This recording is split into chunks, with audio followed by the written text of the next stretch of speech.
Hello, Ryan here, and welcome to Star Citizen Sunday. This is a weekly show which covers all of the news from the week just past. Be sure to subscribe if you like what you see, and let's get on with it. This week, we take a closer look at the MISC Hull A. We check out many locations and points of interest getting worked on. The visual effects team updates us on fire and all things visual effects. Plus, Alpha 317 has finally begun its release journey. So before we get to it, I would just like to update you all on Alpha 317. It has just released to the first wave of backers, which are the evocati test group.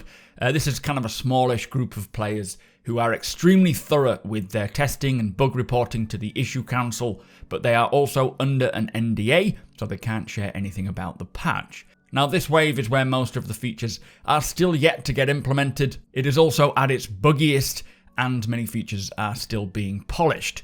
From what I have heard, 317 has a ton of bug fixes and quality of life updates. I have broken down the patch notes into a separate video that I will link below if you would like to check that out. But fingers crossed, 317 is in a much better state than 316.1.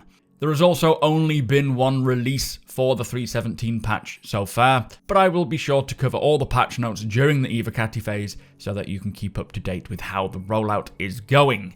But the important thing is, it has begun now, and it won't be too long until we are all jumping in to Alpha 317. So this week's Inside Star Citizen kicked off showing off the MISC Hull A. Now, they began by explaining how right now in the PU, the loading and unloading of cargo into or onto ships is automated and much oversimplified. You basically go to a trade terminal, purchase the amount of cargo that you want, and it will magically appear in your cargo bay instantly. Now, in the near future with the cargo refactor, it is going to involve a physical loading process, and he says that having external cargo storage, like with the Hull A or the whole series, will be a big benefit for players in the speed at which they can do this process. Now, this, for me, is the first time I recall them mentioning this being one of the trade-offs for internal versus external, which is probably just me missing something previously mentioned. I don't remember hearing in the past that one of the benefits of having external cargo will be the loading and unloading speeds. If they have said this in the past, please do let me know where they said it. But this sounds like a pretty great idea for another trade-off for using external versus internal. If loading and unloading is easier or quicker due to not having to carry the boxes into the cargo bay and then line them, but instead just tractoring the boxes and then sticking it against the external bay and then they're attached straight away, then I feel this may encourage some people to opt for external, giving another reason to pick that choice. So if you are in a bit of a hurry and you know that maybe you're traveling through lesser dangerous areas of the verse, choosing external storage may pay off. Anyway, the whole series is a lineup of ships that are purely designed for transporting cargo. They're not really or are capable of doing anything else. They are thoroughbred cargo haulers, and as you progress through the 5 various sized hull ships, the cargo capacity and range increases, with the Hull A being for more shorter, more local deliveries, and the Hull E being the biggest, being more akin to your container ships that you would see on the oceans, but travelling through multiple systems. Now, the Hull A is the entry ship for the series, great for players looking to take their first steps into dedicated cargo hauling. It has been designed to get cargo on and off of the ship as quick as possible. They say it is the best sized amount of cargo ship in the game and is a one-person ship. It has the ability to land fully loaded, whereas the Hull C and up cannot do this. You have a fully self-contained interior with the classic MISC cockpit, similar to the Freelancer series, but with a bit of a better view. Going further back through the ship, you have the component and airlock room, where the bulk of the components are located, and the side ladder, which is very similar to the Prospector. They've obviously reused that asset, but the room is sealed, so it doesn't vent the rest of the ship, which is quite nice. Further back is where the living quarters are, with a bed, food station, and the classic toilet shower combo being right at the back of the ship. Now, the Hull A will be released before the cargo refactor is ready, so it will function just like any other cargo ship with the instant automated loading and unloading. But as the refactor comes in, much of the Hull A's benefits will begin to unlock, and it will become a much stronger choice ship. Now, the Hull A has helped, they say, to prove out some of the issues that has been holding up the Hull C, and it is the first taste of the Hull series. Now, it also appears to have about 64 SEU rather than the originally slated 48 SEU. So I'm assuming it's had a bit of an increase.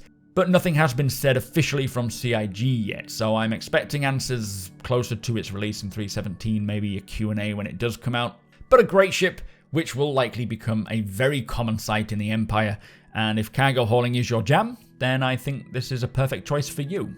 Now, next up, we had a location-based sprint report, starting with a look at progress on cloudscaping for the planet Hurston. Now, these are recent explorations for taking the pipeline directly into Houdini, which is the tool that they use for creating gas clouds, which could result in an increase in simulation data and better cloud shaping. Now, Jared did say that it's a little too early to say whether we will see Hurston's clouds in Alpha 3.17 or whether they will require another quarter to polish out, but they are looking great, and I sure do hope that they can get it in for the next patch. Next, we got to see Maria Pure of Heart, which is Lorville's main hospital, and as you can see here, it clearly has the central business district influence in its architecture, and it does look like a pretty insanely cool looking hospital. I love how distinctively different each hospital is based on the planet they're from, the history and the lore about that planet, and the company that own it. It's pretty neat. Now, after this, we saw some pyro skyboxing or spaceboxing development, which will be visible in space or even from the planet's surface. And I can just imagine looking up at these once we are able to eventually set foot on Pyro's planets and moons. I think they will look phenomenal, just looking up and seeing it change as the day and the night transition. Can't wait to see them. Beyond this, the team is also creating some large-scale space points of interest for the Pyro system, acting as checkpoints, they say, before approaching gas pockets near outlaw stations. Now, this is still very early days in exploring the shapes, and the Bengal carrier is just there to show scale. They say that this will create quite a dynamic experience compared to just travelling through the Stanton system, and it was mentioned in the monthly report that space debris and interesting space structures will allow them to create more interesting exploration opportunities in space. So that will be great fun. Having things in areas of space to actually explore. Hopefully they can, when they build out the whole exploration probing system, we will be able to find these and then go and explore them and hopefully find some decent treasures. Also for Pyro will be these Yucca brevi foliar trees, populating the world with more flora, taken from the Joshua tree or the Yucca type tree. The props teams are also building a whole array of unique beat up and rundown items for the Pyro system to give more of a feeling as to what life would be like in outlaw space. I think a lot of these we will definitely see in the space stations by the looks of things, different stalls and whatnot selling different items. Also, many of these rundown space stations in Pyro will have clinics inside, but not as clinically clean as those found in and around Stanton.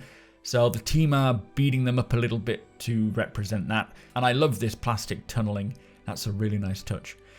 We also took another look at the continued work on the building of colonialism outposts. Here we can see new liquid storage tanks, new light fixtures, walls, and new garden modules. Now, I love seeing all the variation and options here. And of course, initially, we will see these pre-established developer-built homesteads and settlements in places like Pyro, but eventually players will be able to build their own homesteads, and I wouldn't be surprised if much, if not all of these assets will be available to us as well when building our own locations. Cannot wait to be tending my crops planetside.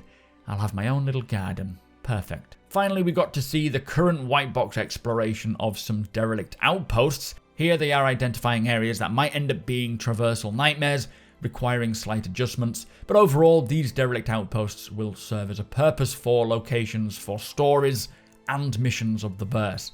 Really cannot wait to see these in game. So another great episode, checking out some features that I'm really looking forwards to. Also, so much work is being done for Pyro, and when we do finally get to see the Pyro system and its planets, it's looking like it's going to be quite heavily populated with points of interest, gameplay and missions, and hopefully before we do see Pyro, or shortly after, many of these assets can come to the Stanton system as well. Anyway, to finish with, Jared mentions that there is the upcoming inverse holiday called Stella Fortuna, which is basically the inverse St. Paddy's Day, so do keep your eyes out on the RSI website for more details. But that was Inside Star Citizen. Let's crack on with Star Citizen Live. So this week's Star Citizen Live was with a member of the VFX team answering our questions, with the first question being the EMP effect has kind of aged and is starting to show it now. Are there any polish passes planned? And he says yes, absolutely. The toolset to build these types of visual effects has evolved somewhat since they were first made, and it is now on the list to be updated, and they will likely do a full redo to bring it up to the latest standards. The same sort of question applies to quantum travel effects. Are they going to get updated? And although this is not purely a visual effects feature, the visual effects team do know what they want to do to improve the visuals, and again, the tools have expanded greatly since they were first done, so the potential is much bigger now. I suppose the same question kind of applies to ship tractor beam progress, or how is it going? Now, all tractor beams, the one that we have in game with the multi-tool, the dedicated one, and the upcoming ship tractor beam, will all be getting improvements, as this particular visual effects programmer was not a big fan of the current version. They know what they can do to make the visuals better and make it more fun and realistic. They have been looking also at sonic waves, and they have a new GPU particle refraction option now, which they didn't have before when they first made tractor beams. So they have been playing around with a fully refractive beam effect. It is still work in progress, but they say it looks a lot better. Now, I'm assuming they will want to have tractor beams of all types ready for when the cargo refactor is done. Whether this comes with a brand new visual effect, or if it's just using the same one that we have already for the ship tractor beam and whatnot, I don't know. But it'll be nice to see that updated. Next question, do you plan to physicalize bomb shockwaves for rivers or bodies of water? And they say that they do already, but Chris Roberts does want water interaction and physics to be as realistic as possible, so things like displacement and so on. This should mean that water will displace when ships are also hovering above, kicking it up, as well as ship wakes as they travel over the top of bodies of water. Not like necessarily in the water, but over the top with their thrusters pushing out the back, which would look phenomenal. Next question, are there any plans for ship trailing while inside, say, a gas cloud or a planetary cloud? And he says absolutely, and they will likely be using signed distance fields for this, so seeing a ship emerge from a gas cloud or a planetary cloud with clouds trailing behind, that would just look so good. They did say that they have worked on this visually, and Chris Roberts really does want this, so fingers crossed we get to see some of this pretty soon. Now, the next questions are revolving around fire. The updates on the fire propagation system has kind of stopped. What is going on? How's it coming along? Now, they haven't stopped working on it, and they are still actively working on it now, but it's mostly the code side rather than the visuals or the gameplay. This work is more about getting fire integrated with different systems like the room system, the players, the AI, ensuring it's robust and is triggering everything that it should, like room pressures, warnings, and so on. So it's more about getting it all hooked up together. Which kind of led on to the next question, flamethrower question mark. And he says, yes, it will definitely mean there will be a flamethrower in the future. Kind of committed to that one. Next question is, will the dust kicked up by the thrusters fall down on our helmets maybe, reducing visibility and so on? And they say they are planning to do that and tie it into what we have with, say, for the visor, where you have frost or slush or rain on the helmet visors. One example that he spoke about, which does kind of slightly relate, is how when the Nova tank fires its cannon, it will create a shockwave around the tank that will kick up the dust like you see in the real world, and then as that dust settles, it'll settle on things close by, whatever that is. I can just imagine how cool that will look, having a tank firing or multiple tanks firing and seeing that kick up around it. I think we're also going to need pressure washer gameplay. They'll have to add that to the backlog. Next question is waterfall visual effects. Now they have and they are working on waterfall visual effects right now. And he said he just saw from one of the team members a new simulation to have more interesting waterfall visuals, and it's looking pretty nice. Hopefully we'll get to see that in the verse now that rivers are coming along. Obviously we may be a little way off before waterfalls, but it's nice to know they have the visual effects working for it or planned for it. Cannot wait. And yes, there will be treasure behind them. Will we get fine-grained options to preserve frames but retain the eye candy? Basically, more graphical settings to keep the visuals as good as possible but help us get better frames.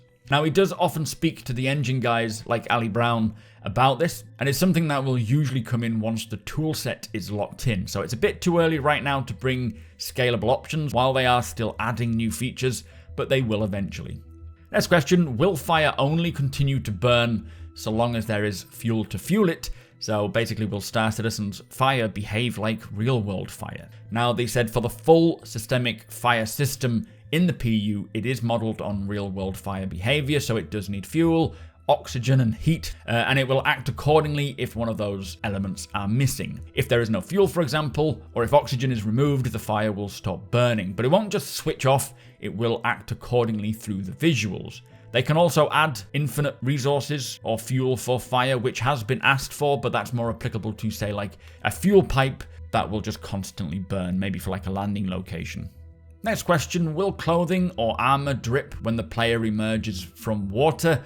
And they say the outfits and characters will certainly need a wetness effect, but they're not sure if it'll have dripping effects, potentially in the future, but it is not something that is planned for the near term. Next question, what will the repaired material look like once we get the ability to repair our ships with, I suppose, when the salvage system comes in? Now, technically, this isn't his team's work, but it will certainly not look pristine as it is not painted. And I think it was mentioned a little while back from the team who are actively working on this that it will look like fresh metal, like a silvery colour, I would assume, rather than it being painted to the ship's skin like it would do if it was brand new. So it will look, so if you have a lot of repair blotches on your ship, it'll look like you've been repairing it. It won't just suddenly paint it to the same colour as the ship was originally. Next question, are particle effect budgets shuffled around, or is there more room for growth as visual effects are developed? Now, they say the budgets do change quite often, but as GPU power increases, for example, switching from CPU particle generation to GPU particles, the budgets have been increasing. Next question, in some games, players reduce the graphics settings to reduce visual obstructions to give players a competitive advantage. How will you prevent this? So I guess this is like reducing the foliage range of visibility so you can see people hiding behind bushes. Annoys the crap out of me in games. And they say they don't want to give any players competitive advantages like that, so they will find a way to ensure that people can retain performance without giving any false advantages, which is, of course, what you would kind of expect for a game like Star Citizen. Now, regarding fire and salvage effects, have you heard about any potential hazards while salvaging? Now, this is more of a design decision rather than visual effects, but he says he has heard them certainly discussing this, and so he would expect there to be dangers at some point during salvage. I guess maybe once more of the systems come on board, like life support with oxygen tanks, or maybe the physical fuel tanks and fuel pipes and such, then more dangers will likely be plausible. But I do fully expect to see logical dangers, like what you would kind of see in Hard Space Shipbreaker game, although Jared did talk about games like Hard Space and Subnautica, and how those games are obviously focused and all taking part on one location focus, be that ship space salvaging or underwater environments, whereas Star Citizen is a full universe sandbox game. But they do want to take each of these systems and mechanics as far as they can to be as realistic and as fun as possible, so it's always a question of how far will that be before it affects other aspects, which will determine the depth that they can go to.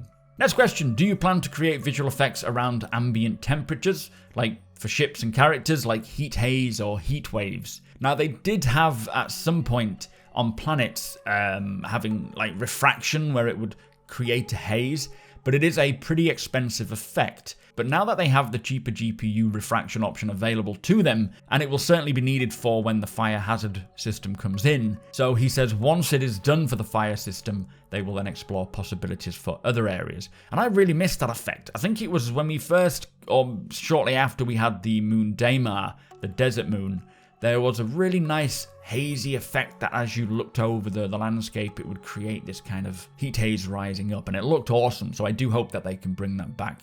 Next question, what is the high-level plan for underwater particle effects? Now, they will likely want all the expected options to make it as realistic as possible, but they will have to see what is achievable when the time comes, just to make it look as good as possible, but retain good performance. Things like soil displacement while trudging through the water, for example, would be nice, but again, it's like anything in Star Citizen, they see how far they can take it to make it as realistic as possible, ensure that it is fun, but also make sure that performance-wise, it isn't going to break anything. Next question is, will we see lightning effects in the gas cloud interiors? Now, they said yes, absolutely, and they are already working on this right now. Squadron 42, for example, the coil in Squadron 42 will have lightning inside, and this will affect your ship in some way. We did see this in the vertical slice, how it was interfering with your MFDs.